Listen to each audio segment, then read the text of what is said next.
Algorithms have always been part of our life, even before the invention of computing machines.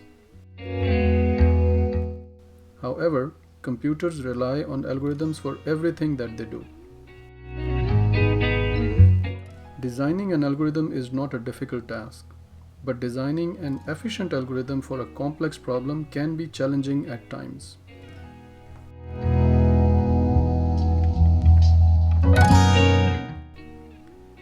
As a software engineer, one is always thinking about making the best use of space and time available to them. In the world of computers, saving time means using less computing power, and saving space means using less memory.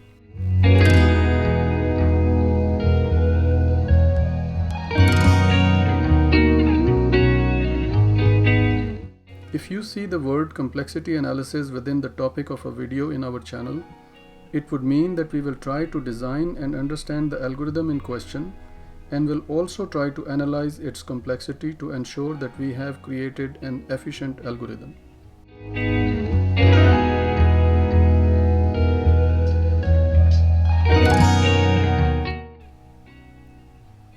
This video will explain a simple sorting algorithm called insertion sort.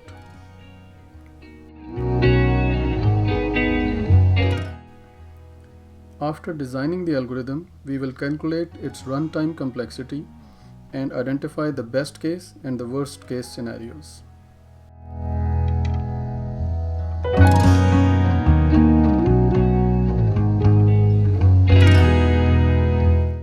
Formal definition of the sorting problem is that our input is a sequence of numbers in random order. Let's call them A1, A2, all the way to AN. Our output will be a rendering of these numbers such that A1, A2, all the way to AN are in increasing order.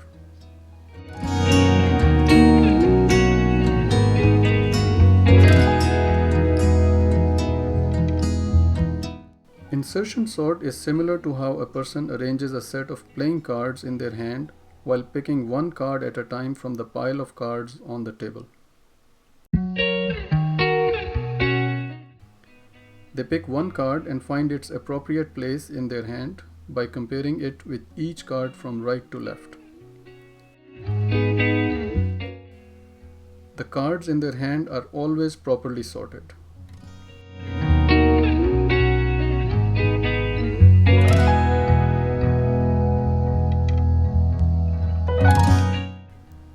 Once the pile of cards on the table is finished, the hand is properly sorted.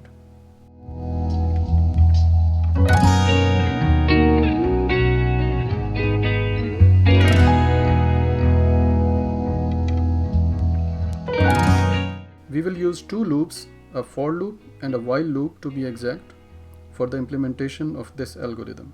To get a brief overview of how a for loop and a while loop operates, please check out our tutorial on loops. Our for loop will run a specific number of times, whereas our while loop will depend on logical condition. We will get to this when we build our algorithm shortly. This will be an in-place sorting algorithm. This means that it will use the same memory where the sequence of unsorted keys already resides.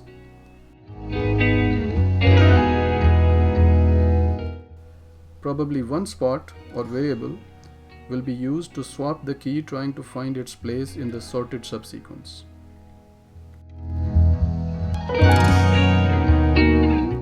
Our algorithm will take an array of numbers. In this example, we will use 10 numbers. Let us call them keys. Our algorithm will be sorting this array of 10 keys in ascending order. The algorithm divides the array in two parts. Left part is always sorted. Right part is not sorted. Our loop will start from the second element of the array. The first element is the only element left in our left sorted subarray. Since it is the only element, it is safe to say that this subarray with one element is sorted. First element of the right unsorted subarray will be the key that will try to find its proper place in the left sorted subarray. We will store it in a variable so that its place becomes available for moving other elements if necessary. Our algorithm will compare it with the rightmost element of the left sorted subarray. Since the key in question is smaller than the rightmost element in our sorted subarray, we will move it to the right one step. There are no more elements to compare with, so the key will be placed in the empty spot in the left sorted subarray. Now our left sorted subarray has two keys. Next iteration of our algorithm will place the first element of the right unsorted subarray in our swap variable. Our algorithm will compare it with the rightmost element of our left sorted subarray. Since the key in question is smaller than the rightmost element in our sorted subarray, we will move it to the right one step. Our algorithm will compare the key with the next element of our left sorted subarray. Since the key in question is smaller than this element in our sorted subarray, we will place it in this empty spot. Now our left sorted subarray has three keys.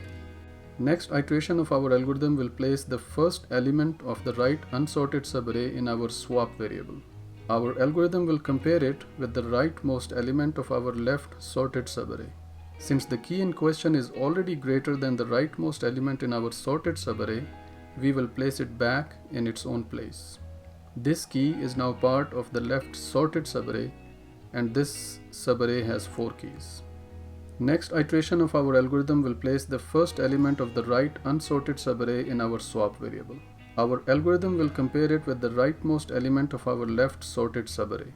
Since the key in question is smaller than the rightmost element in our sorted subarray, we will move it to the right one step.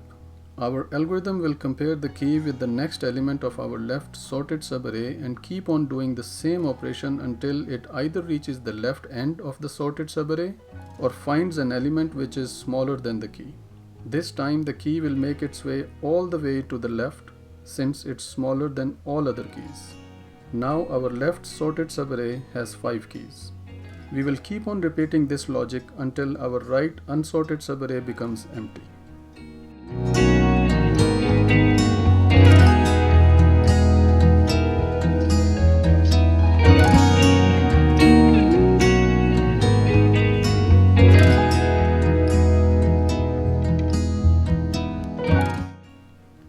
That is how an insertion sort algorithm works. We can analyze its complexity by calculating the cost of executing each line of this algorithm and identifying the number of times each line will be executed. The overall complexity of this algorithm will be the sum of complexities of each line. Complexity of each line will be calculated by the cost of executing the line multiplied by the number of times that line will be executed. If we simplify this expression, we will get the complexity of this algorithm.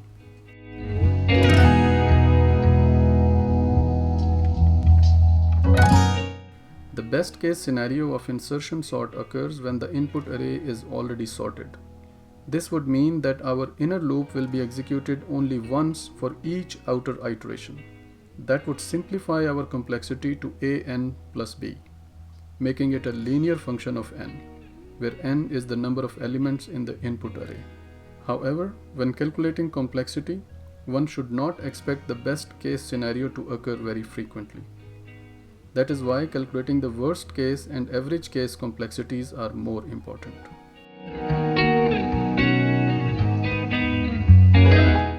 In the worst case scenario, the input array would be sorted in descending order. This would mean that our inner loop will be executed to compare the key with each element of the left sorted subarray, resulting in maximum runtime complexity. This would cause the complexity to become an square plus bn plus c, hence becoming a quadratic function of n. Although insertion sort is a simple sorting algorithm which is good for sorting smaller sets, if the input array becomes large, the cost of using this algorithm would increase exponentially. An algorithm that has a complexity of n log n, such as merge sort, which is a divide and conquer sorting algorithm, would be many times lesser than insertion sort's n square complexity. For problems involving millions of numbers, it would be better to use an algorithm with lesser complexity. Let us take a look at our algorithm at work one last time.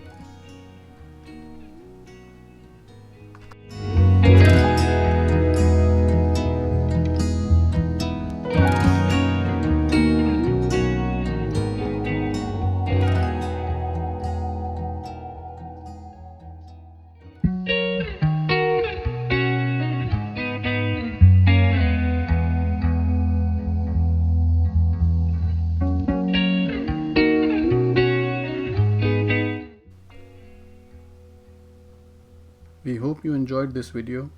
We will continue to add more lessons and tutorials in our channel. If you want us to create a video on a specific topic, leave a comment and we will add it to our list. Subscribe and tell your friends. Always keep learning and keep creating.